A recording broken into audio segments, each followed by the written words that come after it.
શ્રી કૃષ્ણ, જય માતાજીની. હવે આવી ગયો છે ઉનાળો. ઉનાળા માટે સ્પેશિયલ આપણે બનાવીશું મસ્ત મજાની દાળ જોડે ભાત થશે. આ દાળ મારી છે અને મારા પરિવારમાં વર્ષોથી બને છે. તો તમે જોઈ શકો છો, મેં અડદ લીધા છે. એક નાની વાટકી એટલા અડદ લીધા હતા. એને 8 કલાક પલાળી દીધા અને 8 કલાક આવી રીતના પોટલી બાંધી અને મૂકી દીધા. ફણગાઈ રેડી થઈ ગયા છે. સેમ આવી રીતના મગજ કરેલા છે. રાજમા પણ એવી રીતે જ કરેલા છે. રાજમા, અડદ અને મગ 8 કલાક પલાળી દેવાના અલગ અલગ અને 8 કલાક સુધી પોટલીમાં બાંધીને રેડી કરી દીધા છે. આ થોડો દાળ બનતે સમય લાગે છે. આપણે એકદમ દેશી મસાલાથી એકદમ બહુ જ સરસ મજાની એકદમ દાળ બનાવશું. એકદમ હેલ્ધી અને ટેસ્ટી હશે. બાળકો માટે તો બહુ જ સ્પેશિયલ હશે. આ દાળ હાંડીના અંદર બનાવવાની છે, એટલે મેં હાંડીના અંદર ગરમ પાણી મૂક્યું છે. સરસ પાણી પહેલા ગરમ થવા દેવાનું છે. આપણે તમે કંઈ પણ કઠોળ બનાવો આવી રીતના પલાળીને બનાવવાનું. પલાળીને બનાવવાથી એકદમ હેલ્થ માટે બહુ જ સરસ રહે છે. ગરમીની મોસમ ચાલુ થઈ ગઈ છે એકદમ, એટલે આપણે ખાવાનું થોડું ધ્યાન રાખવું પડે. એટલે કંઈ પણ કઠોળ બનાવો તો પલાળીને બનાવવાનું. ફણગાવો નહીં તો ચાલે, પણ પલાળી તો જરૂર દેવાનું. પાણી સરસ ગરમ થઈ ગયું છે.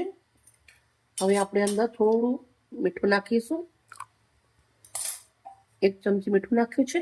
1 ચમચી તેલ નાખીશું. રાજમા, મગ ને અડદ નાખી દેશું. હાંડીને બંધ કરી દેશું. મસ્ત પકવા દેશું. મિત્રો તમે જોઈ શકો છો, મસ્ત મજાનું આપણા મગ, અડદ, રાજમા પાકી ગયા છે.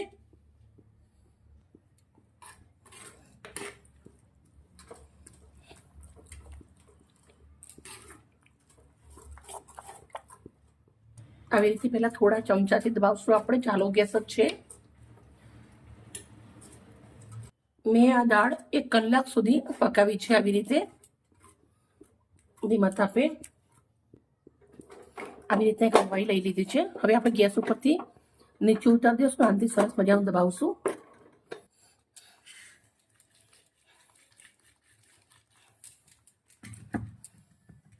થઈ શકે એટલા ઝીણું કરી દેવાનું. આને હવે ત્યાં દબાવીને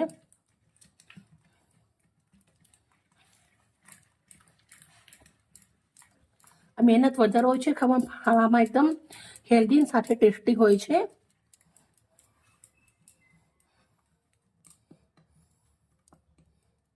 તમારે આને એકદમ ઝીણું ક્રશ કરવું હોય તો તમે મિક્સરના અંદર પેન્ડલ ફેરવી શકો, મિક્સરમાં ફેરવી શકો છો.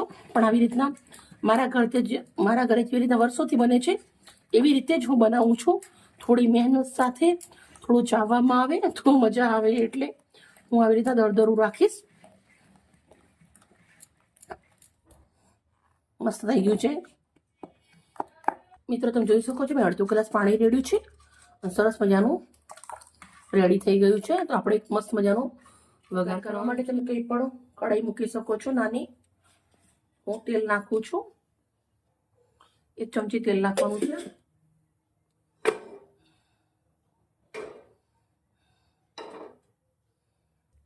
એક મોટા ચમચા એટલું માખણ નાખવાનું છે. સફેદ માખણ લીધું છે, દેશી છે. જીરું નાખું છું 1 ચમચી. થોડી હિંગ નાખું છું. ઝીણું સમારેલું લસણ છે થોડું, અને લીલા મરચાં છે.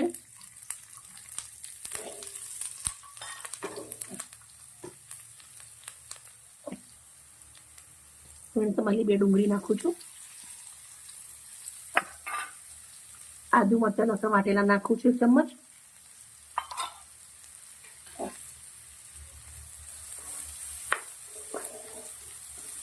મસ્ત મજાની ડુંગળી આપણે શેકી લેવાની છે. મિત્રો તમે જોઈ શકો છો, આપણે ડુંગળી સરસ મજાની શેકાઈ ગઈ છે. 1 નાનું ટામેટું રાખું છું. દાળના અંદર ખટાશની જરૂર નથી હોતી, પણ હું મારી રીતે બનાવું છું એટલે ખટાશ નાખું છું. હવે આપણે થોડા એવા મીઠા લીમડાના પાન નાખું છું. ગેસ ધીમો કરશું. સરસ મજાના મસાલા કરીશું અંદર.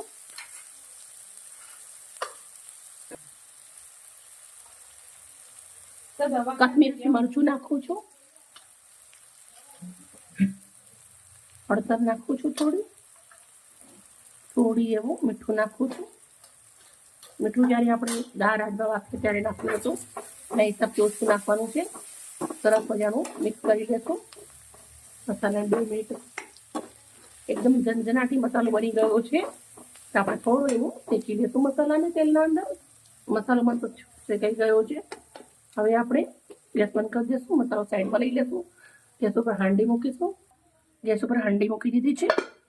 હવે આ મસાલો બધું જ આપણે વઘારવાળો હાંડીના અંદર નાખી દેવાનું છે અને આને સરસ મજાનું ઉકાળવાનું છે.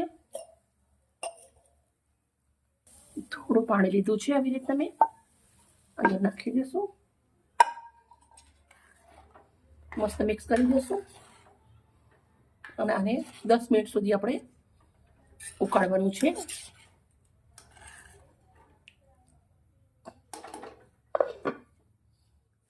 મિત્રો 10 મિનિટ થઈ ગયા છે. સરસ મજાની આપણી દાળ અને રેડી થઈ ગઈ છે. તમે જોઈ શકો છો બહુ જ મસ્ત મજાની. હવે આપણે મસ્ત હલાવી દઈશું અને દાણા નાખીશું. તમે થોડું દૂધ નાખવું તો બી નાખી શકો છો, પણ હું દૂધ નથી નાખતી. થોડોક એવો મસાલો ગરમ નાખીશ, કંઈ પણ બીજું નથી નાખવાનું. મારી પાસે ઘરનો જ મસાલો છે એ નાખું છું. તમારા જોડે કંઈ પણ રેડીમેડ મસાલો તમે ગરમ મસાલો થોડો નાખવો હોય તો નાખી શકો છો. મસાલો નાખવાથી એકદમ હોટલ જેવું બને, બહુ સરસ મજાનું. હવે આપણે થોડું અંદર માખણ નાખવાનું છે.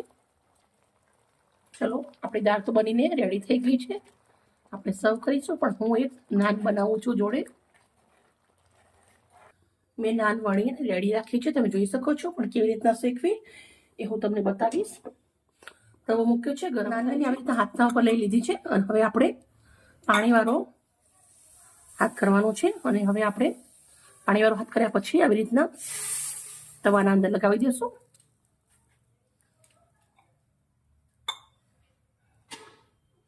મસ્ત શેકાવા દેવાની. પાણીવાળો હાથ કરશો એટલે નાન ચીપકી જશે. મારા પાસે નોનસ્ટિકનો તવો છે, પણ થોડો જૂનો છે એટલે ચાલે. લોડાના તવાના અંદર સરસ થાય. મિત્રો તમે જોઈ શકો થોડા થોડા બબલ્સ આવવા માંડ્યા છે. ચારે બાજુ સરસ શેકાઈ ગયા પછી આપણે આને ઉલટાવવાની છે. તમારાથી નાન ઉલટીને તો કંઈ જરૂરી નથી આપણે ઉલટાવી દેવી પડે એવી. તમે આવી રીતે પણ બનાવી શકો છો. મસ્ત બંને બાજુથી પકાવી લેવાની આપણે આવી રીતે. નાન આપણી રેડી થઈ ગઈ છે. તો હું નાનના પર માખણ જ લગાવું છું. તમે ઘી પણ લગાવી શકો છો.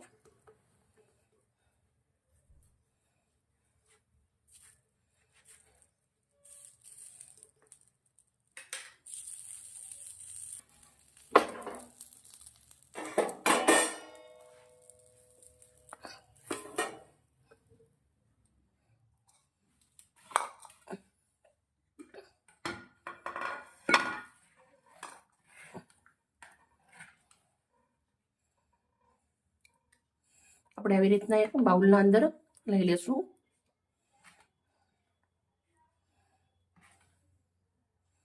ક્રન્સી ક્રન્સી તમે જોઈ શકો છો, બહુ જ મસ્ત મજાની છે. એક પ્લેટ લીધી છે, ભાત રાખું છું. મસ્ત મજાની આપણી નાન સાથે આપણું દાળ, હું ફ્રેશ મલાઈ નાખું છું આના અંદર. મિત્રો તમને સહી તરીકેથી મારે બતાવું તો બધું જ રીતે સરસ મજાનું, એટલે આવી રીતના થોડો વિડીયો મોટો થાય છે. અમારો વિડીયો સારો લાગ્યો હોય તો મને લાઈક કરજો અને એકદમ મસ્ત મજાનું એકદમ રેસીપી બની છે. તમારા ઘરે જરૂરથી બનાવજો. કાલે આવી નવી રેસીપી સાથે. Okay, bye bye.